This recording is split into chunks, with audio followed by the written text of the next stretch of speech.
Hey, Singapore, this week, Saturday, the 26th of July, we're going to be here at Sides. Come down and meet the AFTV team. Myself, Cecil, Lee Judges, Turkish, James, Curtis, the whole crew's going to be here. So make sure you check it out. And just so you want to know where it is, at the Boogers Plus Mall, the 3rd floor. We're going to be here speaking to you, all you fans, everyone around Arsenal, meet and greet, and also we can talk about our new signing. Check us out at Sides. Hi, welcome to AFTV. I've got Curtis with me. We just beaten AC Milan here at the Singapore National Stadium. It feels great. It feels good to be back. It feels good to be able to say the full intro. A 1-0 win. We lost some penalties, but exhibition penalties, so no one was counting. We won the game. We lifted the cup, but it's not. It's Preseason. We won silverware. Shamelessly, but listen, what did you make of the game to start with overall, actually, Curtis? I thought it was all right, man. I thought, listen, it was a bit slow in the first half. I had that first game of pre-season feel. Yeah. But I thought there were some good individual performances. We kept a clean sheet. We won the game.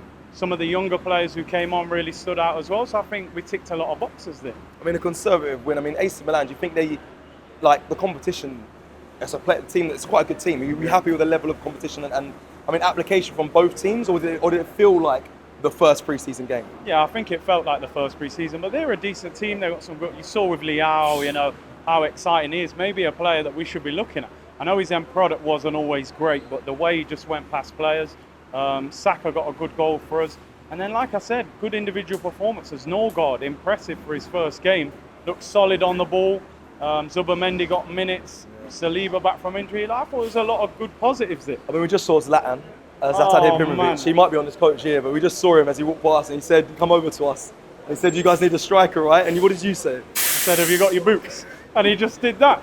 It's one of them moments like, you wish you had it on camera. Yeah. You know what I mean? Thanks, Jason. But no, it wasn't his fault. It happened real quick. He comes around the corner and we chatted to him. But no, it was good, man. It was good. But listen, I know people are going to want video evidence. I know the world we live in, everyone wants to see proof. But that did happen. I was there. We was both there. Yeah. We didn't catch it on camera. But big ups Zlatan. That was a moment because, listen, he's one of the greatest strikers ever, if I'm honest. So, but let's get back into the game. I want to know about the players that you enjoyed watching. I know you mentioned the youngsters a few, but you didn't actually mention any names. Whose performance stood out? Who was it nice to see? 'Cause it's been a long time since we've seen Arsenal play. Yeah, I think the two main ones, Ethan Nwaneri, of course, new contract. The way he turned, got that shot off, just a piece of magic. And you want to see more of that this season. Max Stallman, I mean, I know you've mentioned him. You know, I was always saying, you know, wait, reserve the praise until he's doing it against first team players again. I know it's a friendly, but the way he moves and that change of direction, you're looking at him and thinking, he might get a lot of minutes for the first team or be involved a lot this year. And like I said, at 15, I was playing Pro Evo, you know what I mean? This guy's in the first team for Arsenal, so, and he took his penalty really well as well. So, well, let's talk about some of the players as well that have been at Arsenal for a while that you might have been surprised to see. I mean, I want to start with Alexander Zinchenko, who actually, to me, looks neat, looked tidy. I think technically there's never been a doubt about Zinchenko. He's top quality on the ball. It's can he defend at left back against top quality wingers every week? Arteta doesn't seem to want to play him in midfield, so you wonder if will he be here next season or not. I don't know. But it's good to see a lot of players back who've had injuries. Saliba was back. How was Saliba today? Because it looked like he was up against fast opposition, but did he ever look like he's lagging a bit or not? No. Or did he look? Once he gets into his shot, there was one time I thought Liao's got him, and he just recovers and strides back, and it's brilliant. Interesting, Gabriel and Timber didn't play today. Obviously, both had injuries at the end of the season, so you're hoping they're going to be fit for Old Trafford, unless maybe Arteta's going to ease them into pre-season. So hopefully they're all right. But did Arteta do this right way round for you? So did he start? Because he started quite a strong side. Yeah. He mixed in more youth players and a bit of the fringe players don't get many minutes towards the end of the game. Is that how you wanted to see, or would you? Because I know in Reading Predict 11, I think a lot of the people I spoke with wanted to see trial everything straight away, or were you happy that he went kind of strong and then mixed in the second kind of string team after? Yeah, no, I think that's the right way, because you need that fluidity that you guys might be playing the first game of the season. Massive season for Odegaard. Yes. Last season he was not at his best. You look at him, he looked short today. You're thinking when Gyökeres is up front, you know, but when he's up front with that sort of movement. And I was impressed with Saka, man. People forget, you know, he tore his hamstring last year, and he looks like he's back and ready to go. So he scored the goal. I think for a first pre-season game, considering the level of opposition, there's loads of positives to take out of that game. I think the one thing we will say is I still think we need a left winger. I would still like to see a new player on that left-hand side just to give us a something else in that attack. You were purring over Rafa Leao. Would you like to see Yeah. the club generally, like, would you like to see him at least attempt to try and snatch one? Do you think he's definitely not going? Do you think he's going to be staying at 80 Milan? Because I'll be honest, I was watching him. He was flowing with confidence. He was. I mean, would he fit into this Arsenal team? Is he a player that you'd want to see? Because I know you'd say you're paid to watch him, but should we be going for him? Listen, the left-wing market is very limited right now. Rodrigo, we've been talking about that for months. Eze's not an out-and-out winger. Outside of that, the options are limited. They didn't get Nico Williams.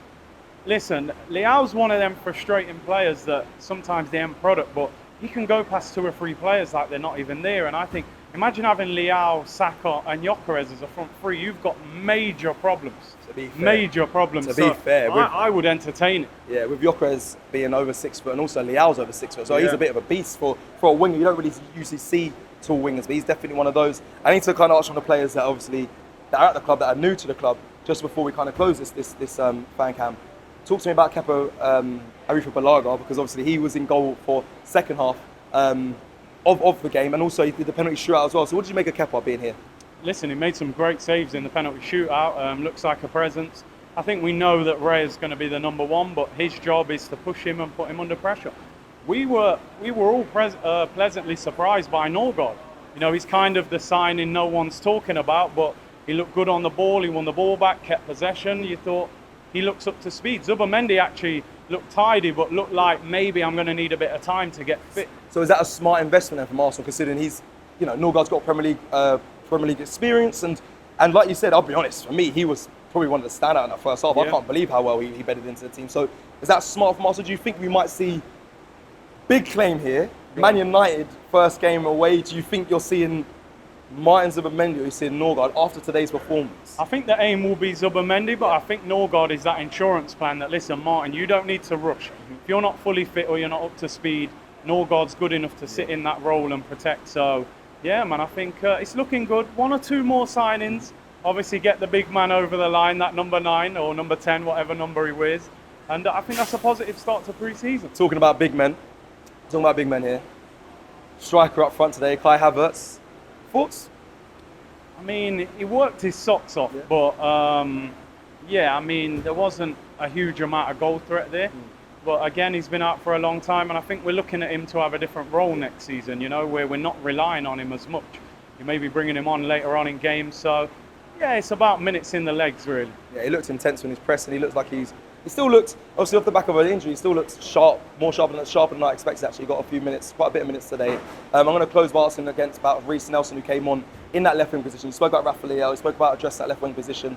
We saw Reece Nelson come on there, who's a player that's seeming like he's probably heading towards maybe a return to Fulham, whether it's a loan or a permanent deal. What did you make of that? But firstly, Trossard and Reece Nelson, actually. That's the both players that replaced Martinelli. Who stood out of all those 3 players on that left wing? Who stood out for you? I thought Reece actually looked the most lively, especially when he's 1v1.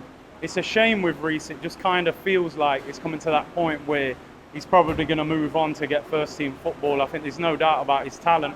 Trossard and Martinelli Trossard got involved a little bit, but the end product wasn't great. Again, I would still like to see another left winger come in, but it's time in the window. Hopefully we get somebody in. All right, Curtis, it's been a pleasure. Let's go talk to some players, my brother. Love.